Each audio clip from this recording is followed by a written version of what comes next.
नमस्कार दोस्तों, स्वागत है आप सभी का पाथफाइंडर पर। दोस्तों, अगर हम WTO से आए हुए नए ट्रेड डेटा की ओर देखें तो भारत के लिए एक बहुत ही पॉजिटिव न्यूज उभर कर आ रहा है। न्यूज अगर आप देखें तो ये कुछ इस प्रकार है। इंडिया ने यूएसए को पछाड़ते हुए विश्व का सेकंड लार्जेस्ट एग्रोकेमिकल्स एक्सपोर्टर बनकर उभरा है। एग्रोकेमिकल्स का मतलब हो गया दोस्तों पेस्टिसाइड, इंसेक्टिसाइड, सिंथेटिक फर्टिलाइजर्स, यानी एग्रीकल्चर में इस्तेमाल होने वाले केमिकल इज एग्रोकेमिकल। तो उनमें दोस्तों इंडिया दुनिया का सेकंड लार्जेस्ट एक्सपोर्टर बन गया है। अब दोस्तों ये वैसे तो बड़ी अच्छी न्यूज है अगर हम इसको डिटेल में पढ़ें, लेकिन अगर हम डिटेल में जाएं तो हमें एक बात ये पता चलती है इस न्यूज से कि भारत नंबर 2 से संतुष्ट नहीं है और होना भी नहीं चाहिए। हमें नंबर 1 बनना है। जाहिर सी बात है दोस्तों, अगर हम नंबर 1 बनना चाहते हैं तो हमारे सामने 2 थ्रेट हैं इस वक्त। एक थ्रेट है दोस्तों जो कि पश्चिम की ओर से आ रहा है। वो क्या थ्रेट है उस पर आज चर्चा करेंगे, क्या सोल्यूशन है वो भी चर्चा करेंगे। दूसरा थ्रेट है दोस्तों चीन की ओर से, क्योंकि चाइना नंबर 1 है और कोई भी अपना नंबर 1 स्पॉट इतना आसानी से देता नहीं है। तो आइए देखते हैं दोस्तों इस न्यूज को ही अब डिटेल में। तो अगर हम दोस्तों WTO से आए नए ट्रेड डेटा की ओर देखें तो इसमें आप देख सकते हैं नंबर 1 स्पॉट पे चाइना है जो कि 11.1 बिलियन का एग्रोकेमिकल एक्सपोर्ट करता है। नंबर 2 पे भारत है दोस्तों जिसने यूएसए को 0.1 बिलियन से जस्ट अभी पछाड़ा है। और इंडिया अगर आप देखें तो साल में 5.5 बिलियन का एग्रोकेमिकल एक्सपोर्ट करता है।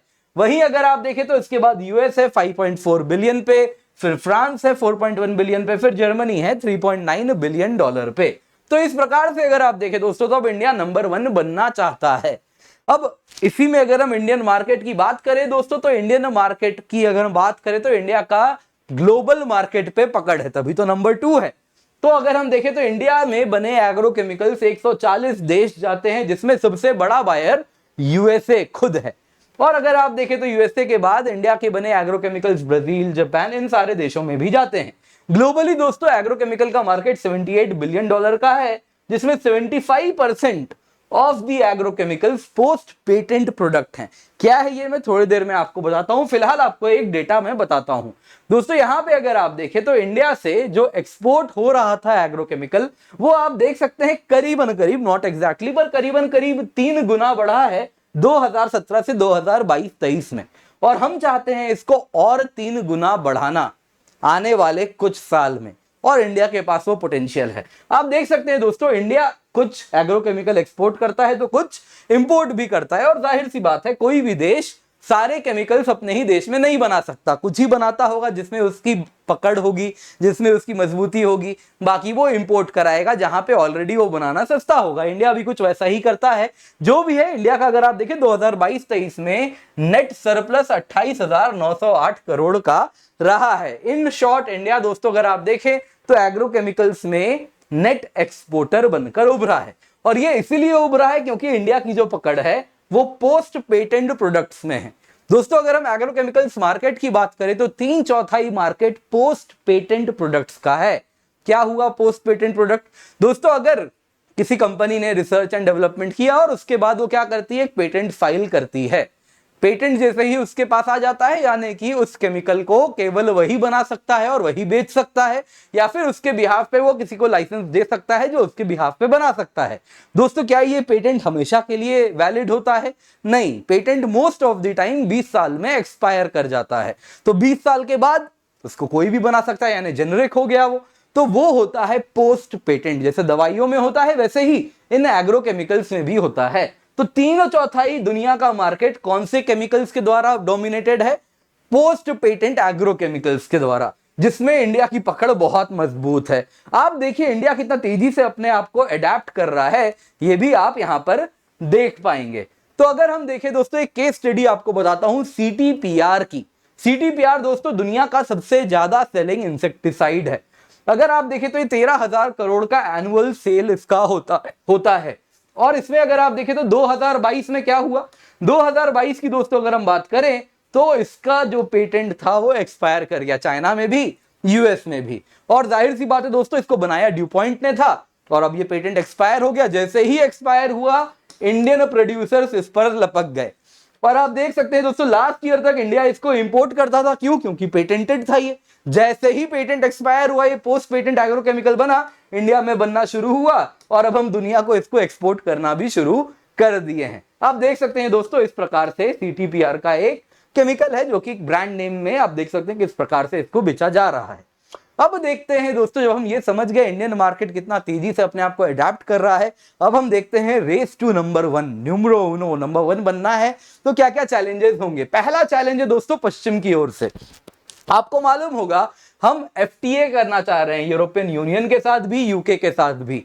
इन सभी देशों के साथ जो FTA है उसमें वो ट्रिप्स प्लस मेजर की डिमांड कर रहे हैं, यानी कि trade related intellectual property rights में WTO के सिवा और ज्यादा मजबूत इंटेलेक्चुअल प्रॉपर्टी पर पकड़ चाह रहे हैं। यानी कि जो पेटेंट 20 साल में एक्सपायर करता है वो बढ़वाना चाहेंगे, या फिर उसको इस्तेमाल करने के जो क्लॉज हैं वो कठिन बनाना चाहेंगे। जैसे एक होता है डेटा एक्सक्लूसिविटी, जैसे दवाई की बात करें दोस्तों तो दवाई के बाद क्या होता है, क्लिनिकल ट्रायल्स होते हैं, फिर उसका डेटा बनता है। वो डेटा फिर क्या होता है, वो डेटा जिस कंपनी ने वो दवाई बनाई है उसके पास वो डेटा रहता है, लेकिन जैसे ही पेटेंट खत्म होता है उसको डेटा भी शेयर करना पड़ता है, ओपनली अवेलेबल कर देना पड़ता है। लेकिन वेस्टर्न कंट्रीज कहते हैं डेटा एक्सक्लूसिविटी होगा, यानी कि क्या होगा, वो डेटा वो शेयर नहीं करेंगे। जिसको वो दवाई फिर से बनानी है, फिर से वो पूरा का पूरा क्लिनिकल ट्रायल्स करे, पूरा खर्चा करे और फिर वो डेटा जाके पब्लिकली अवेलेबल हो पाएगा उस देश में।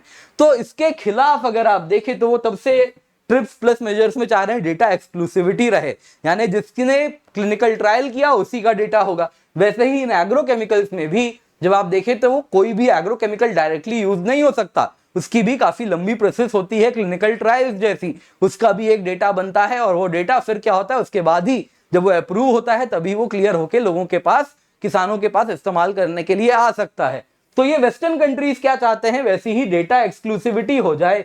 तो इस प्रकार से पेटेंट जो 20 साल में एक्सपायर हो जाता है और जिसकी जेनेरिक केमिकल्स बन के इंडिया बनाता है, वो क्या हो जाएगा, इंडिया के लिए बनाना कठिन हो जाएगा। तो पहला चैलेंज तो दोस्तों ये आने वाला है, तो हमें FTA करते टाइम ये ध्यान रखना पड़ेगा। दूसरा चैलेंज दोस्तों आ रहा है चाइना से। अगर आप देखें दोस्तों, चाइना इस वक्त, जैसा मैंने आपको यहाँ पे डेटा में दिखाया था, इंडिया काफी ज्यादा एग्रोकेमिकल्स अभी भी चाइना से इंपोर्ट कर रहा है। ये टोटल इंपोर्ट है, इसमें बहुत बड़ा शेयर चाइनीज इंपोर्ट का है, क्योंकि चाइना बहुत ज्यादा एग्रोकेमिकल्स बनाता है जो कि इंडिया खरीदता है। इसके पीछे कारण क्या है, इंडिया क्यों इस प्रकार से चाइनीज इंपोर्ट कर रहा है? कारण है कि प्रेजेंट कस्टम ड्यूटी में काफी बड़े चैलेंजेस हैं। अगर आप देखें तो टेक्निकल और फॉर्मुलेशन दोनों पे 10% का कस्टम्स ड्यूटी है। टेक्निकल क्या हुआ, फॉर्मुलेशन क्या हुआ, आइए आपको समझाता हूं। दोस्तों आप यहां पे देख रहे हैं, ये है एक पेस्टिसाइड जिसका नाम है हिमावारी। हिमावारी नाम तो आप लोगों ने सुना होगा। तो हिमावारी अगर आप देखें दोस्तों, ये जो पेस्टिसाइड है इसमें दो मुख्य केमिकल्स आपको देखने मिलेंगे, एक है प्रोफिनोफॉस, दूसरा है दोस्तों साइपरमेथ्रिन। अब दोस्तों ये जो केमिकल हैं इंडिविजुअली, प्रोफिनोफॉस और साइपरमेथ्रिन, ये दो केमिकल्स बनते हैं, सही बात है ना, कहीं तो बनते होंगे। फिर इनको क्या किया जाता है, अलग अलग रेशियो में मिलाया जाता है और फिर हमको हिमावारी मिलता है। तो यहां पे ये जो हिमावारी है इसको हम क्या कहेंगे, ये क्या है, ये एक फॉर्म्युलेशन है। और इसको बनाने में ये जो दो केमिकल बताए, प्रोफिनोफॉस, साइपरमेथ्रिन, जिनको अलग अलग रेशियो में मिला के अलग अलग पेस्टिसाइड, इंसेक्टिसाइड बना सकते हैं, वो क्या होगा, टेक्निकल। यानी टेक्निकल क्या है, एक प्रकार का इंटरमीडिएट गुड है जिसको मिक्स करके आप फिनिश प्रोडक्ट बनाते हो। तो कस्टम्स ड्यूटी कैसी होनी चाहिए, एंड प्रोडक्ट पे क्या होनी चाहिए, कस्टम्स ड्यूटी ज्यादा होनी चाहिए। इंटरमीडिएट गुड जो कि एक प्रकार का रॉ मटेरियल है, उस पे क्या होना चाहिए, कम होना चाहिए। तो ऐसा कस्टम्स ड्यूटी है क्या, नहीं, भारत में दोनों पे 10% पे है। तो क्या होना चाहिए, तो इंडस्ट्री की डिमांड है कि ये जो टेक्निकल है ना, जो कि केमिकल्स हैं, इन पर इंपोर्ट ड्यूटी 10% से बढ़ा के कस्टम्स ड्यूटी 20% का लगाइए, सो दैट भारत में ही बनना शुरू हो। तीसरा, ये जो फॉर्म्युलेशन है इस पे बढ़ा के 10% से 30% लगवाइए, सो दैट फिनिश प्रोडक्ट तो बाहर से आए ही ना, लगभग 30% बढ़ा दो तो लगभग आना बंद हो जाएगा और रॉ मटेरियल भी क्या हो, भारत में ही बनना तैयार हो जाए। तभी अगर हम ऐसा करेंगे तो चाइनीज इंपोर्ट्स को कहीं ना कहीं हम रोक पाएंगे और इंडिया में फर्दर टेक्निकल्स एंड फॉर्मुलेशन दोनों बनाना शुरू कर देंगे। तो इस प्रकार से हम रेस टू नंबर 1 पर जल्दी से आगे बढ़ पाएंगे। दोस्तों उम्मीद करता हूं आज की क्लास टेक्निकल थी, आपको पसंद भी आई होगी, तो लाइक करना बिल्कुल भी ना भूलिएगा। दोस्तों आप देख सकते हैं हमारे बहुत सारे स्टूडेंट्स हैं जिन्होंने हमारा नाम रोशन किया है। इसलिए किया है क्योंकि दोस्तों हम उनके लिए बेस्ट क्वालिटी का कोर्स लेकर के आते हैं, और ये बेस्ट क्वालिटी कोर्स दोस्तों अब आपके लिए हम बेहद अफोर्डेबल रेट पर ला रहे हैं, केवल 7,999 रुपए में। दोस्तों ये बस और बस 31 जुलाई तक होने वाला है, जब आपको इस रेट पे हमारा बैच मिल रहा है। दोस्तों क्या क्या मिलेगा आपको 7,999 में? अनबिलीवेबल लगता है लेकिन हाँ मिलेगा। 900 से अधिक घंटे लाइव क्लास के मिलेंगे जिसमें कंप्लीट सिलेबस कवर हो जाएगा। मेंस के 10 टेस्ट सीरीज मिलेंगे, प्रीलिम्स के 40 टेस्ट सीरीज मिलेंगे। इसके सिवा answer writing, live notes making, toppers classes, well plan schedule जिसके अंतर्गत पूरा कोर्स कवर होगा। दोस्तों नीचे डिस्क्रिप्शन बॉक्स में लिंक मिलेगा, पिंड कमेंट में लिंक मिलेगा, क्लिक करें, एनरोल करें। आपको यह कीमत तभी मिलेगी जब आप KC10 कोड का इस्तेमाल करेंगे, तो make sure use the code KC10 and तब जाके आप इसका फायदा उठाएं। 7,999 में कंप्लीट GS प्रिपरेशन आपकी हो गई, आपको और कुछ नहीं चाहिए, इसके बाद सब कुछ हो रहा है। इसके सिवा दोस्तों 31 जुलाई से प्राइस हाइक हो जाएगी, तो मेक श्योर इसका फायदा अभी उठाएं। इसके सिवा हम GS ऑप्शनल कॉम्बो भी लेकर के आए हैं जिसमें आपको 14,999 में complete GS, complete optional answer writing practices with detailed evaluation दोनों मिले, सारी चीजें मिलने वाली हैं केवल 14,999 में। लेकिन आपको कूपन कोड यूज करना पड़ेगा KC10, नीचे डिस्क्रिप्शन बॉक्स पिन कमेंट में लिंक मिल जाएगा, जल्दी से जाएं, जाके एनरोल करें। इस लेक्चर का PDF मिल जाएगा, डाउनलोड कर लीजिएगा। ऑप्शनल कार्निवाल है जिसमें आप चाहे तो इंडिविजुअल ऑप्शनल्स भी ले सकते हैं 7,999 में on using the code KC10। NCERT foundation batch भी है, कॉम्प्रिहेंसिव GS भी कवर करा रहे हैं 11,999 में। पाथफाइंडर NCERT बैच भी आप देख सकते हैं, ये आपको मिल रहा है केवल 4,999 में। ये सब तब होता है जब आप KC10 कोड का यूज करते हैं। हमारी फैकल्टी की टीम है, बहुत ही एक्सपीरियंस टीम है। पर्सपेक्टिव सीरीज को देखें और हमें हमारे सारे के सारे सोशल मीडिया हैंडल्स पर जरूर फॉलो